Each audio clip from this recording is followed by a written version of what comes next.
Hi, I'm Angela. I'm a PhD student at the University of Michigan, and I'm an international organizer for minorities and philosophy. Hi, my name is Elise Woodard, and I'm a fourth year grad student at the University of Michigan. I've been involved with MAP International for about 4 years now, both as an international organizer and in the past as director. I'm Annette Martin, and I'm a PhD candidate at New York University. I started a MAP chapter at NYU with the help of Caroline Bowman and Ileana Giolito. My name is Yaron Homan, and I'm currently a PhD student at Columbia University. I've been a MAP representative since 2014, first at the University of Sydney in Australia, and then at Columbia, where I've been since 2016. MAP is a graduate student-run organization that aims to make philosophy more inclusive by building community and sharing resources among philosophers from underrepresented backgrounds and foregrounding discussion of works in underrepresented philosophical traditions. We achieve these goals in two main ways.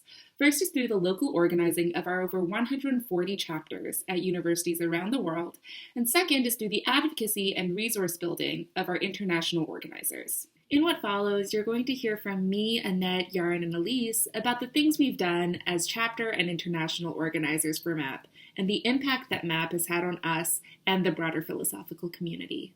So in the past 3 years, our chapter has put on workshops on topics like philosophical writing, applying to grad school, and imposter syndrome. We created a bystander training series for our department. We've organized movie nights, social events, and talks. And we've worked with other MAP chapters in the New York City area to organize 2 series of graduate student talks and a conference on the theme of oppression and resistance. I've helped organise MapWorks, a yearly speaker series devoted to work in progress by early career scholars from underrepresented backgrounds. We've organised workshops on teaching philosophy and on applying to graduate school, both at Columbia and through the campus workshops that MAP runs at Princeton and at Michigan, amongst others. Writing workshops for undergraduates and reading groups that help build communities, spaces in which it's possible to talk about all manner of issues, from Herodotus to harassment, Spinoza to stereotype threat.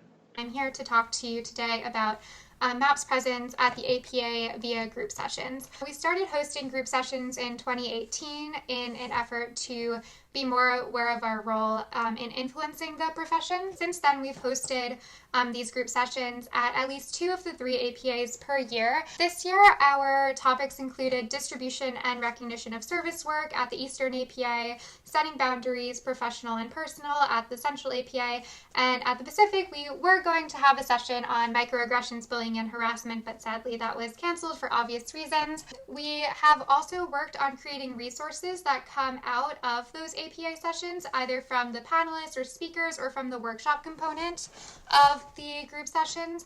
So you can always look for those on our website, and we are committed to distributing those resources more widely. I became an international organizer for MAP in fall 2019, and we've worked on a ton of projects this year with the aim of influencing the profession. One of our big projects was running a survey on grad student service work, in which we found that departmental service disproportionately falls on minority students. We published a report, which can be viewed on our website, and in that report, we make suggestions for departmental policy to more equitably distribute service work. We've also run a survey on climate committees in philosophy departments and hope to produce materials that are useful for departments that are thinking about forming effective climate committees. I actually started being involved with MAP while I was an undergraduate, and MAP has from the very beginning of my philosophical career helped me carve out a space and find mentors that I could talk to about obstacles facing minority philosophers.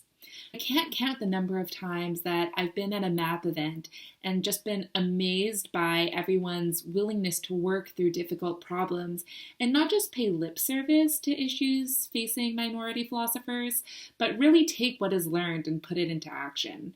Also, some of the most rigorous, important philosophy that I've done in my life has been at MAP events, and for that, I'm extremely grateful. I'm proud of the work that I've been able to do as a MAP organizer. It has allowed me to develop and share resources that I think have benefited both undergraduate and graduate students, and to provide mentorship to students who otherwise might not see a place for themselves in philosophy. But I have also benefited tremendously from MAP. MAP organizing has allowed me to find and build community, not just in my department or the New York City area, but across departments in different cities and even countries. Thanks to MAP, I've been fortunate enough to continuously find myself right in the middle of excellent and energizing philosophy. MAP has allowed me and many others to find a home in philosophy, and I'm incredibly grateful for that experience. MAP enables community building on both the micro and the macro scales. It creates opportunities for networking and mentorship, both at the professional level, between faculty and graduate students, for instance, and at other levels, between people inside the academy and those who are less fortunate. It fosters spaces where people can learn to make better sense of the situations in which they find themselves. It brings philosophy outside the ivory tower, connecting academic philosophy to the injustices and the beauty of the world that surrounds us. It's exposed me, and I'm sure many others, to different ways of thinking, to understudied and non-canonical philosophers and traditions. And it's fostered organisational skills and a sense of justice. These benefits do not only accrue to professional philosophers. Many of the undergraduates who have become involved in events and in organising with MAP have taken these commitments and these skills outside academic philosophy. In this way, MAP is the kind of organisation that has long-term effects that cannot be easily measured in the short-term metrics that too often unfortunately fill the rest of our lives. In this respect, MAP is a philosophical organisation par excellence. So given my own experience, I think that supporting MAP means making space for rigorous and innovative philosophy. It means allowing for a stronger, healthier philosophical community that can shed new light on important, age-old problems and urgent developing crises. I think we've always needed an organization like MAP that will do this, but we probably need that now more than ever.